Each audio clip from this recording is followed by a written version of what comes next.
La résilience.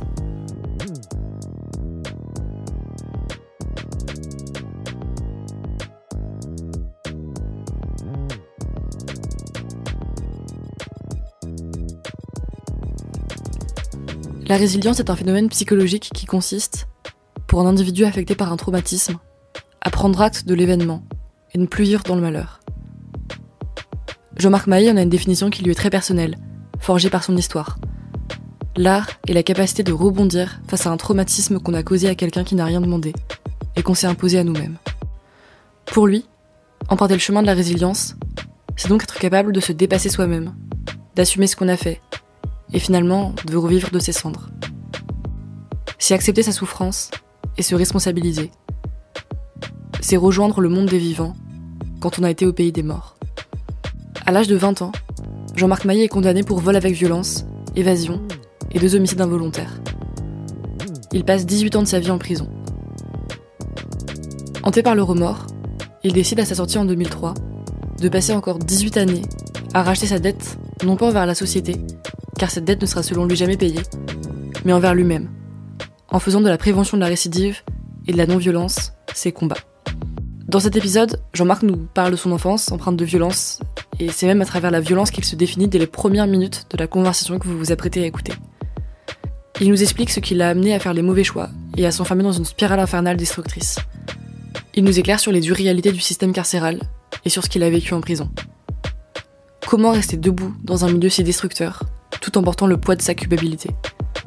Comment se reconstruire après ça? Comment se réinsérer dans la société après tant d'années vécues dans cet autre monde?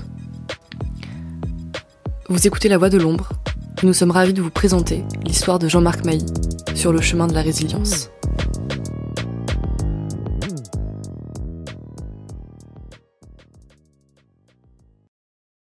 Bonjour Jean-Marc, merci d'avoir accepté notre invitation. On est très heureux de te recevoir ici. Avant de commencer l'interview, je pense que c'est important que tu puisses te présenter pour nos auditeurs qui ne te connaissent pas. Donc voilà, je vais te laisser la parole. Qui es-tu Jean-Marc? Le choix des mots t'appartient. Merci. Jusqu'à l'âge de 8 ans, j'étais un petit gamin comme tout le monde qui avait jamais connu la violence, avec 2 frères, une petite sœur, des parents extraordinaires, mais qui me cachaient quand même leur violence. Et donc, du jour au lendemain, mon père m'a dit « Tu prends ta valise, tu pars avec ta petite sœur et ta mère qui a découvert un amant. » J'ai pas été préparé à ça. Et donc, je suis arrivé dans cette maison avec ce beau-père que je ne connaissais pas et qui avait fait éclater ma bulle de bonheur. Donc, il m'a frappé. Et donc, la violence s'est instaurée très très vite dans mon milieu familial. Et tout d'un coup, elle est devenue pour moi un modèle identificatoire. Donc, j'ai fait très rapidement une tentative de suicide à l'âge de 8 ans. Mais à 8 ans, on sait pas c'est quoi, c'est la mort. Et puis, à 12 ans, mes parents m'ont confié un rôle, plusieurs rôles qui étaient pas les miens. J'ai dû être pour ma petite sœur, non pas seulement son grand frère, j'ai dû être son père, son ami, son confident, lui faire à manger, l'amener à l'école, la mettre au lit, la lever le matin. C'était pas mon rôle. C'est une phrase que peut-être je répéterai peut-être souvent dans la journée. La violence est le bruit d'une souffrance qui n'est pas entendue. Donc si un jeune est violent, derrière cette violence se cache une souffrance. Et derrière cette souffrance se cachent des bruits. Donc j'ai commencé à brosser les cours et puis voilà, j'ai rencontré, c'est terrible ce que je vais vous dire, c'est hallucinant, j'en reviens même pas moi-même. Je me suis retrouvé dans une bande négative.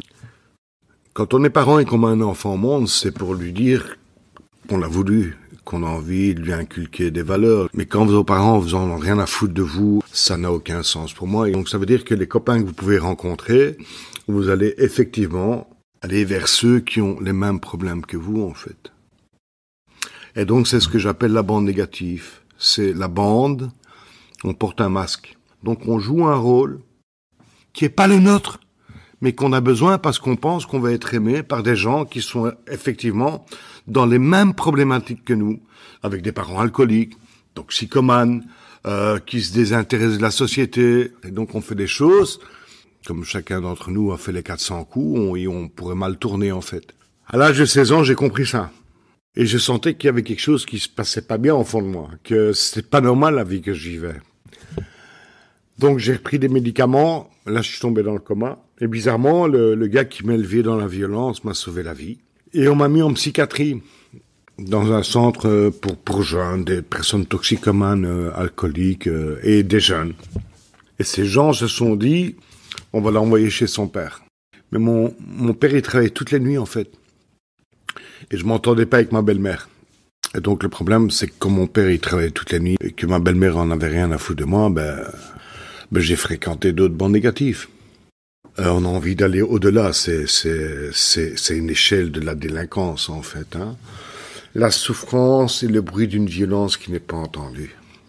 C'était pas normal qu'à 17 ans, tu te retrouves dans la rue à 5 heures du matin, à 6 heures du matin, à boire des bières, et de se retrouver avec des délinquants.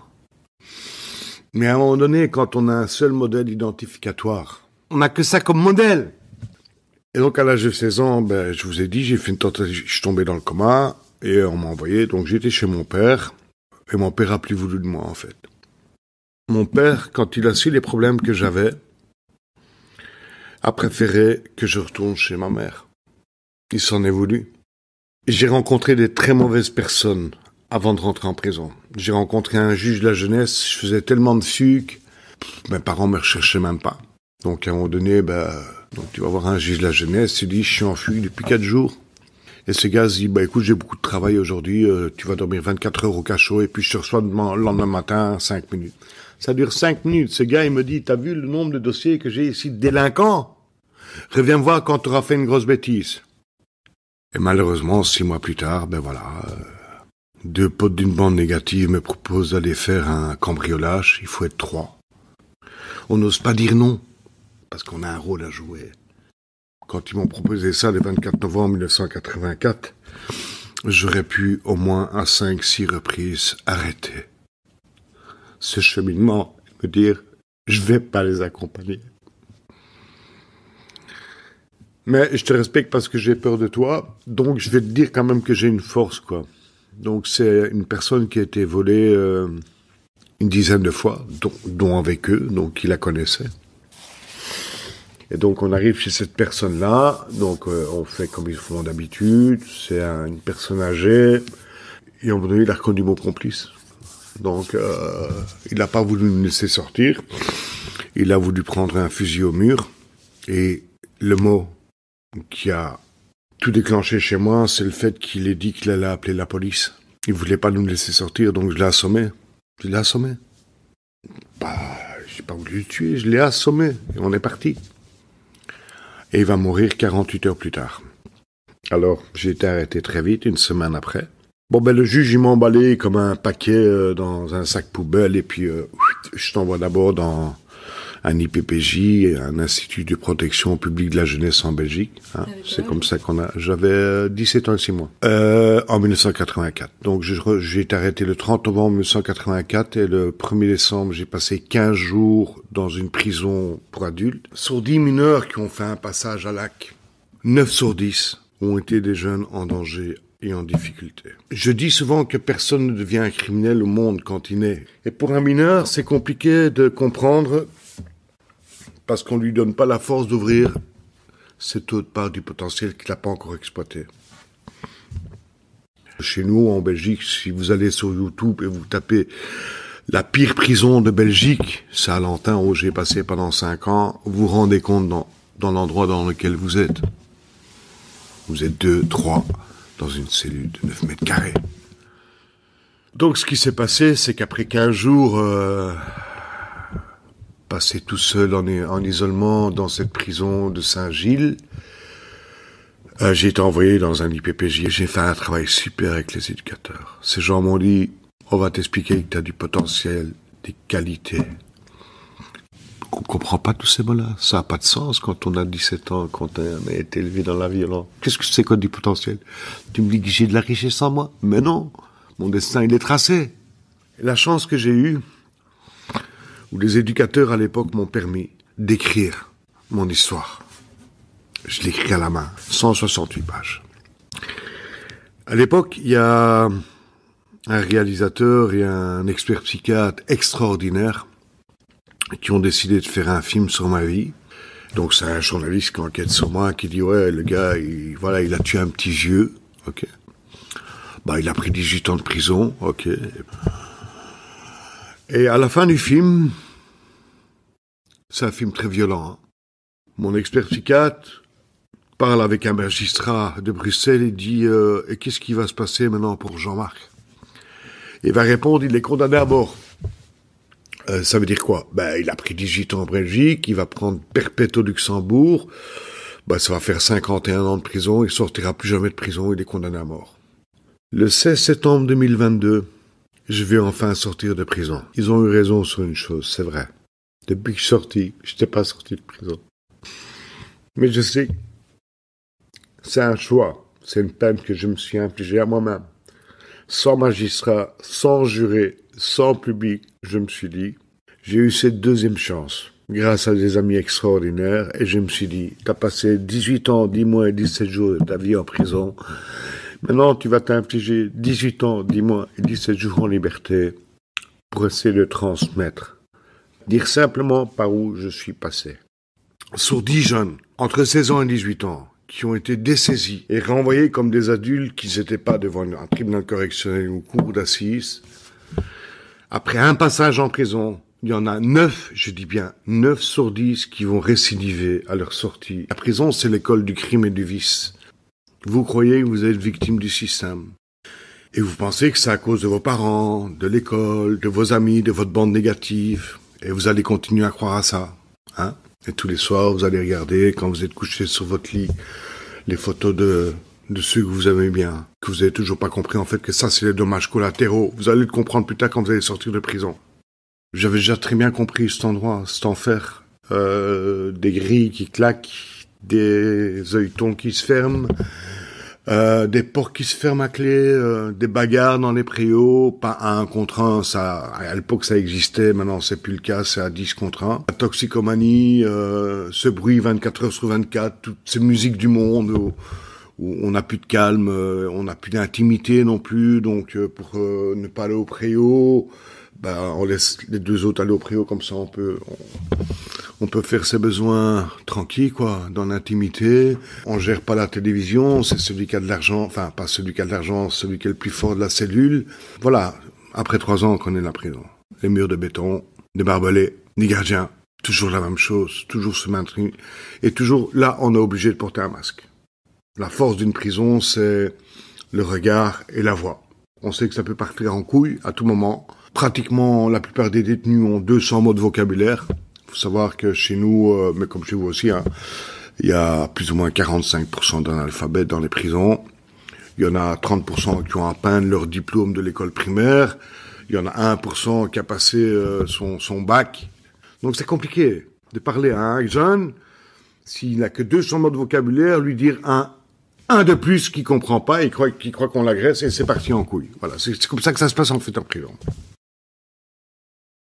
J'ai la visite de ma famille le 11 avril 1987 et ils me demandent de tenir le coup.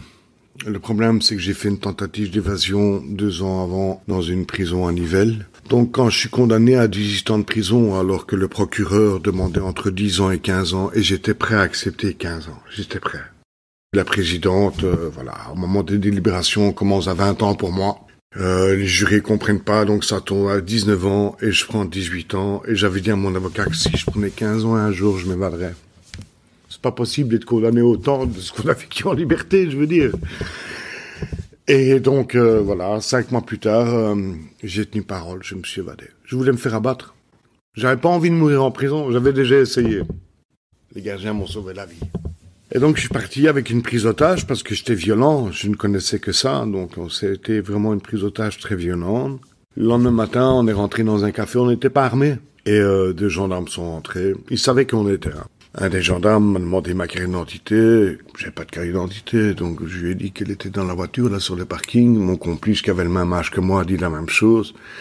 Et le troisième, celui qui aurait pu être notre père, mais je connaissais pas sa vie, a sorti un couteau à cran d'arrêt, l'a mis sur la gorge d'un gendarme et a crié « Prenez leurs armes ». Donc j'ai bondi sur l'arme d'un gendarme. J'avais jamais eu d'arme à feu en main. Jamais. Jamais, jamais, jamais, jamais. Et donc j'ai enlevé son arme. Il y a un premier coup de feu qui est parti. je me suis retrouvé avec son arme en main. Il a levé les mains en l'air sans que je lui dise, mais j'ai vu que dans son regard, il se passait quelque chose derrière moi, donc je me suis retourné, je me suis retrouvé face à l'autre gendarme qui allait me tuer. Il était en position de tir. Et dans la panique, j'ai tiré un coup de feu, mais j'ai jamais eu le sentiment d'avoir tiré un coup de feu. Je sais que j'ai tiré aujourd'hui. Il me manque 5 secondes, en fait. Donc, je suis sorti du café, j'ai vu des gens crier, se jeter par terre. Donc, je suis arrivé vraiment comme un dur à la prison de Schrazik, cette prison de haute sécurité au Grand-Duché de Luxembourg. J'étais fier, hein. Moi, on m'a juste dit qu'il y a un homme qui était blessé. Je pensais que c'était mon complice, donc j'étais fier parce que il y a une espèce de hiérarchie en prison. Et le top du top, c'est de s'évader, quoi. Hein? Non, c'est pas ça qui s'est passé. J'ai été accueilli par un comité de 6 gardiens et j'ai compris ce qui allait se passer, en fait. Donc, c'est déshabillage complet, fouille anale, et arrivé dans ce qu'ils appellent, eux, le bloc E, c'est un cimetière. Donc c'est plus des cellules, c'est des tombeaux, là. Des véritables tombeaux. Donc en 3 ans, je vais sortir 2 fois au Préau. Préau, c'est un hexagone de 6 mètres carrés où vous voyez pratiquement pas le ciel. Et chaque fois que vous allez là, vous devez subir des fouilles anales. Mais quand je suis arrivé là, il y avait 2 phrases qui m'ont marqué. La première, c'est « Vous rentrez comme un lion et vous sortirez comme un mouton ». C'était clair, le message est déjà prédestiné. On sait ce qu'on va faire de vous.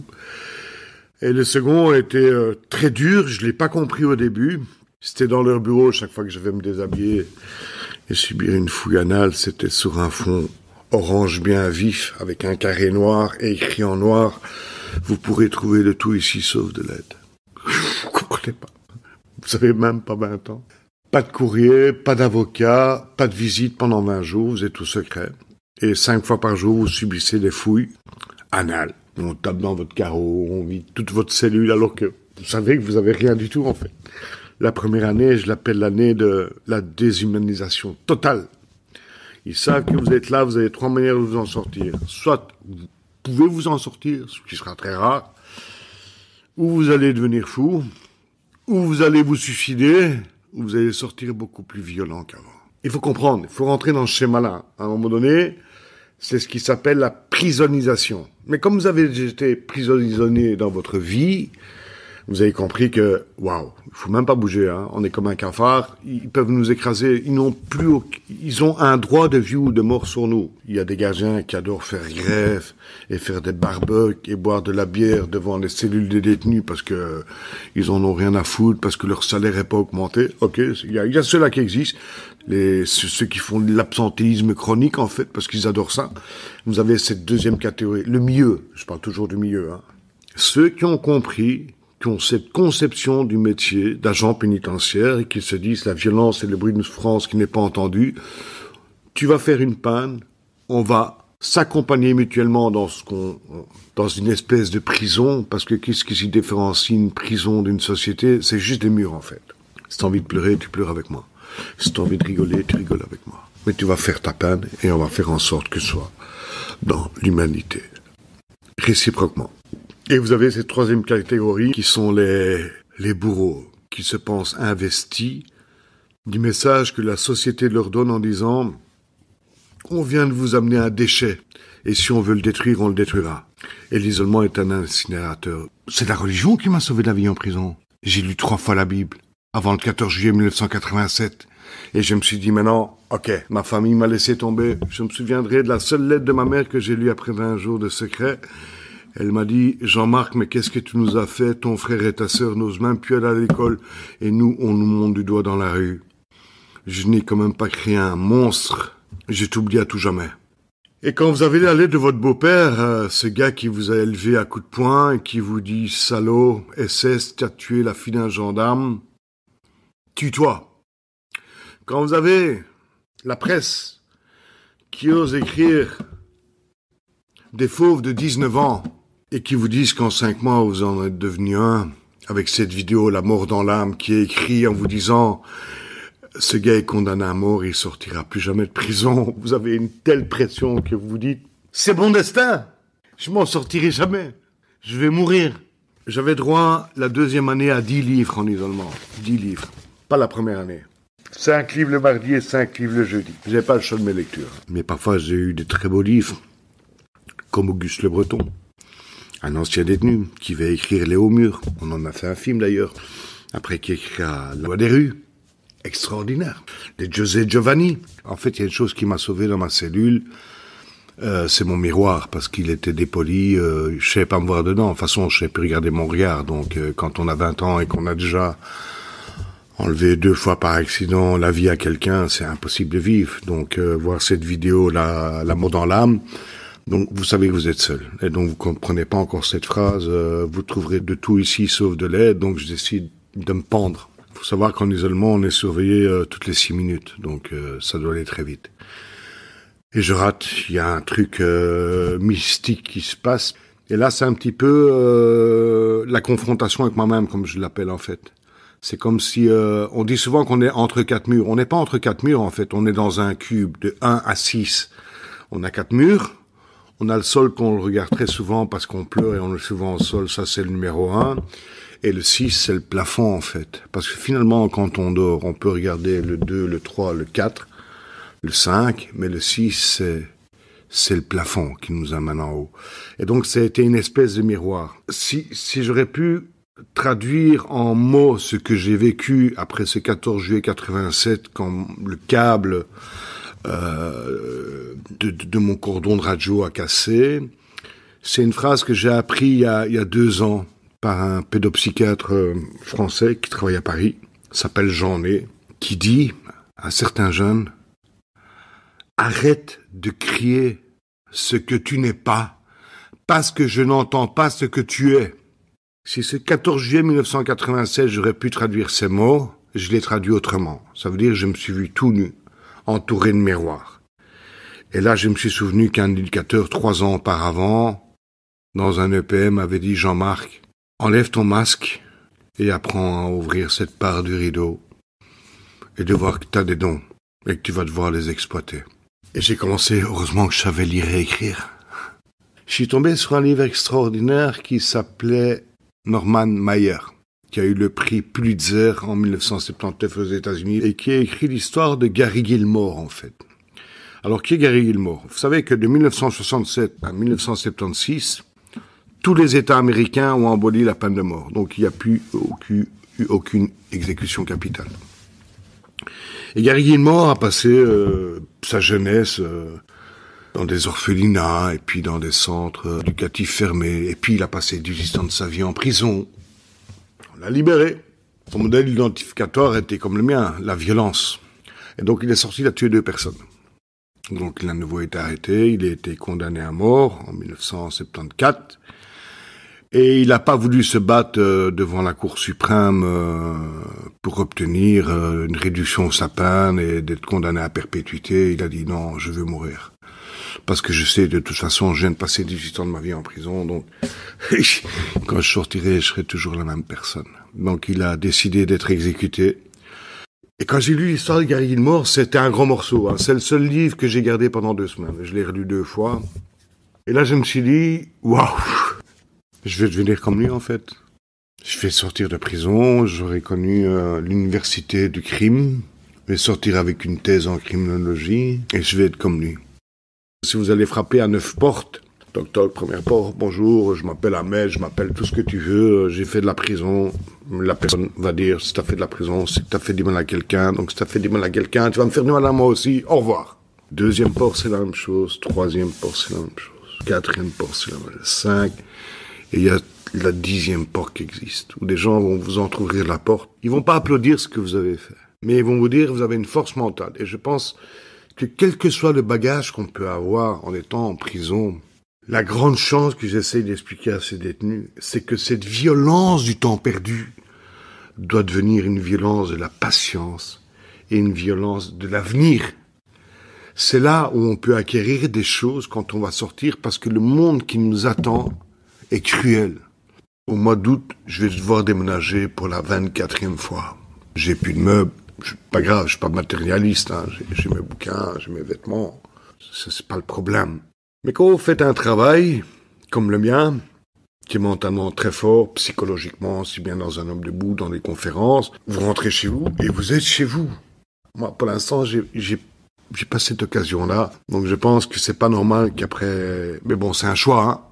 Les choses se sont passées comme ça. Et donc, je pense que le prochain logement que je vais avoir, je préfère avoir un truc intergénérationnel ou une colocation. Je sens que je suis plus capable de vivre seul. C'est ça les stigmates de la prison. Et c'est pour ça que dans mes rêves les plus fous, dans mon bouquin que j'ai écrit, où j'ai été 3 ans pendant gardien dans une prison musée, des petits jeunes avec leur bonnet, la prison, mon pote, chien, je passais par là, je suis devenu un homme. Bon, il n'explique pas qu'il s'est peut-être fait violer dans la douche, ou qu'il s'est fait tabasser dans la cellule, ou qu'il s'est peut-être fait choter au préau, sinon il va passer pour une merde. Et ce qui était génial dans cette prison pédagogique, c'est qu'il y a eu une décoratrice qui a créé chaque émotion dans une cellule, la cellule du rêve, avec les posters, avec les belles femmes à poil, ou les hommes, ou les belles voitures, les beaux paysages, et surtout des photos de la famille qu'on regarde tous les soirs quand on est allongé, mais c'est des photos qui sont figées, la violence avec toutes ces glaces, la confrontation avec soi-même, la bibliothèque, ils ont fait une bibliothèque qui est pour moi le plus bel endroit d'une prison. Enfin, il y avait différents événements. Donc, faire une visite avec un ancien détenu comme moi, les enfermer dans une cellule où au bout de 5 minutes, ils frappent à la porte parce qu'ils ont déjà envie de sortir, alors qu'ils sont tout seuls. Puis leur laisser le temps, 20 minutes, 30 minutes, d'aller voir les cellules qui les ont le plus marquées. Et puis de venir dans l'endroit qui est le plus dangereux d'une prison, c'est la promenade. Quand tu les sortes après 3 heures d'une visite comme ça, ils oublient de remettre leur petite capuche. Les rêves, on les réalise en liberté. On devient un homme en liberté. Le respect en prison, c'est « je te respecte parce que j'ai peur de toi ». Le respect, le vrai respect en liberté, c'est « je vous respecte madame, je vous respecte monsieur, je respecte mon ami ou mon amie » parce que tu es quelqu'un qui est capable de me booster, de m'écouter, de me donner des conseils, ou parfois de pas m'en donner, mais juste de m'avoir écouté. C'est des gens comme ça que j'ai rencontrés.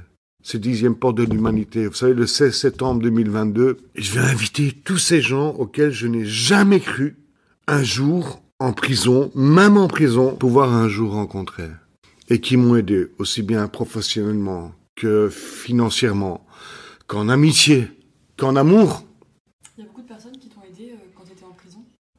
Pas beaucoup. J'ai eu deux visiteurs de prison, et ils sont morts tous les deux. Eliane, une femme extraordinaire, d'ailleurs qui a écrit un bouquin, où à la fin de son bouquin, elle dit j'ai été visiteuse pendant 35 ans. Et pour une fois, un détenu, c'était moi, m'a demandé de l'accompagner pour ses premières permissions. Parce qu'au début, la première permission, je pouvais pas être tout seul. Moi, un feu rouge, je voyais le petit bonhomme vert, je n'osais pas traverser, les voitures ont changé, c'est des sapins de Noël, ça allait trop vite, donc je n'osais pas avancer. Et quand elle est venue sur le parking de la prison de Namur, je dis, il y a une phrase que j'adore d'un auteur anglais qui s'appelle H.G. Lawrence. Il dit « Ah, si on pouvait avoir 2 vies ». La première où on commet les erreurs, et la seconde où on va s'en servir. C'est pour ça que je dis que j'ai eu la chance de naître 2 fois à Namur. Je suis né dans un hôpital à Namur, à l'hôpital Sainte-Camille à l'époque, le 26 avril 1967. Mais si j'ai habité Namur pendant 3 ans à la prison de Namur, et j'ai été libéré le 16 septembre 2003 de la prison de Namur. C'était ma seconde vie. Il y avait mon vieux monsieur, visiteur de prison, Eliane. Eliane, à un moment donné, s'inquiète de pas me voir arriver, donc elle va voir un gardien, puisqu'elle pouvait rentrer. Et le gardien lui dit, mais vous savez, il a tellement de démarches administratives à faire avant d'être libéré que, voilà, ça prend un peu de temps. Mais pourquoi vous inquiétez de toute façon, madame? Il va revenir. Vous savez, quand je suis sorti de la prison de Namur, je savais, c'est toujours ce que le gardien dit, c'est pour ça que le rôle n'a aucun sens, en fait. Ils vous disent, quand vous sortez de prison, bon, à bientôt, à la prochaine. Finalement, qu'est-ce qui m'a sauvé la vie? La dernière année en isolement, pour moi, c'était la plus terrible. C'était l'année comme un funambule. On sait que pendant 2 ans, on a changé grâce à l'écriture et aux livres, les livres que j'ai pu lire, de comprendre enfin que cette phrase, vous trouverez tout ici sauf de l'aide, et l'aide, vous la trouvez en vous-même, parce que vous êtes tout seul, en fait. De voir cette fille du gendarme que j'ai tué le 5 décembre 1988 à 14 heures, où je suis amené comme un animal, un ennemi public numéro 1, et qu'elle a 3 ans et qu'elle court vers vous en rigolant, parce qu'elle comprend pas et que sa mère la rattrape brusquement. Et là, vous comprenez, vous basculez dans un autre mot que j'ai dû apprendre. On peut avoir des regrets d'avoir raté un rendez-vous avec quelqu'un qui est décédé demain, alors qu'on aurait pu le voir, mais qu'on a trouvé une excuse, ou ça s'est pas fait comme ça. Ça, ce sont des regrets. Mais il y a un autre mot qui est pour moi le plus important que j'essaye d'expliquer aux détenus, et c'est la définition du dictionnaire. Ça s'appelle le remords. Et la définition du remords, c'est qu'on ne peut pas transgresser des règles. On n'a pas le droit de voler quelque chose d'autrui. On n'a pas le droit de faire quelque chose face à une morale qui a été construite. On n'a pas le droit de prendre la vie à quelqu'un. Et ce qui est extraordinaire, mon procès était fait en 5 heures. Hein. C'était fait, c'était classé, c'était perpète. Et je vais revoir cette fille de 3 ans, 30 ans plus tard. Elle va venir voir, pas un spectacle. Un homme debout, c'est pas un spectacle. Hein. C'est pas un one-man show, c'est pas un stand-up, c'est un seul en scène. Parce que je refuse qu'on m'applaudisse à la fin de ce seul en scène. Par respect pour ma victime, et tous les dommages collatéraux que j'ai créés, quand même, faut pas l'oublier. Je viens pas comme une star. Ici, j'ai préparé votre émission pendant 48 heures. Quand j'arrive dans un théâtre, j'arrive pas 5 minutes avant de monter sur scène. J'arrive 5 heures à l'avance. En fait, les gens se rendent même pas compte que j'ai déjà joué 2 fois un homme debout avant qu'eux me rencontrent le soir et que là, je donne tout. Le théâtre, je l'ai appris en prison, a été vraiment un exutoire pour moi. J'aime être sur scène, et j'aime transmettre, et j'aime de dire simplement, voilà, tu en fais ce que tu veux. Alors la deuxième personne qui va me sauver la vie, parce qu'après j'ai été à Lantin, évidemment, j'ai été le premier détenu européen à pouvoir bénéficier d'une loi européenne. Parce qu'au Luxembourg, j'aurais dû faire 25 ans, puis revenir en Belgique, terminer mes 18 ans, avoir mon procès pour l'évasion. Enfin, je savais pas quand j'allais être fixé sur ma peine. Enfin, ils avaient raison dans leur vidéo de dire que j'étais condamné à mort, que j'allais jamais sortir de prison. Et donc, j'ai été un des premiers détenus européens à bénéficier d'une loi qui permettait à des détenus étrangers d'aller purger leur peine dans leur pays d'origine. Mais le problème, c'est que la Belgique me voulait pas. Pour eux, j'étais un homme extrêmement dangereux, je m'étais évadé très jeune, j'avais déjà tué 2 personnes. Le Luxembourg, comme j'ai porté plainte contre eux avec Amnesty International, je les verrai 25 ans plus tard, parce que mon rêve, je voulais aller jouer à Londres, à un man standing, un homme debout, et j'ai été jouer à Londres, à un man standing, et j'ai fait un débat avec Amnesty International, et j'ai été donné chez eux pour leur dire merci pour ce que vous avez fait pour moi. Je suis d'ailleurs passé dans le rapport 1992 pour dénoncer les conditions du Grand-Duché de Luxembourg, ce tombeau, pour les conditions totalement inhumaines et déshumanisantes et dégradantes dans lesquelles j'ai été mise. Et il y a eu 36 détenus qui ont suivi après moi. Mais quand je voyais les gardiens du bloqué, quand j'ai quitté ce cimetière, qui me voyaient de loin et qui me disaient, si tu reviens chez nous, c'est nous qui allons te pendre, tu vas mourir. Quand vous avez un pays comme le Luxembourg, qui est un des pays européens, comme un peu Liechtenstein, ou un des pays les plus riches, et qui est attaqué dans la presse. Moi, j'ai écrit 2 pages qui ont fait le tour de l'Europe. En France, en Allemagne, aux Pays-Bas, en Espagne, qui sont arrivés au secrétariat international d'Amnesty International et qui ont dénoncé ça dans un rapport et qui sont venus me rencontrer, que des députés luxembourgeois sont venus me rencontrer. Et là, j'ai eu un procureur du roi qui m'a regardé bien dans les yeux. Il m'a dit, écoutez, je vais être clair. Si vous essayez encore une fois de vous évader, il n'y aura pas de sommation pour vous. C'est une balle dans la tête. J'ai dit, écoutez, vous tracassez pas. Je vais m'évader, mais dans ma tête, avec mon esprit, parce que j'ai appris à ouvrir cette autre part de mon rideau. Et puis j'ai eu 6 diplômes en prison. J'imaginais, je suis rentré avec mon diplôme de l'école primaire. Le problème, c'est qu'à Lantin, j'ai connu un autre enfer, pire que l'isolement. Enfin, je pense pas qu'on peut connaître pire que l'isolement, mais c'est un autre enfer. L'héroïne, la cam. 30% des détenus qui rentrent à la prison de Lantin, il y a 1000 détenus, sont toxicomanes à la base. 50% qui ne l'étaient pas sont devenus des polytoxicomanes, sont tombés dans l'héroïne. Et le reste à leur sortie.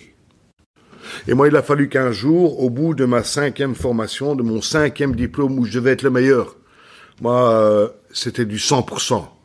À 98%, je pète un plomb, j'allais au cachot. C'était comme ça. Et un jour, j'étais envoyé dans une prison semi-ouverte. On m'a mis 15 jours en observation, il n'y avait pas de drogue, pas de cam. Là, c'est le pire moment que j'ai vécu parce que je voulais pas leur dire que j'étais toxicomane, donc j'ai pas eu de sevrage, j'ai eu rien. Et quand je suis sorti de cette aile d'observation pour rejoindre des cellules ouvertes, je me suis dit, allez, je vais une fois encore goûter, quoi. Le problème, c'est qu'il n'y avait pas de cam. Et aujourd'hui, ça fait depuis 2001, ça fait 20 ans, que j'ai plus jamais retouché à l'héroïne.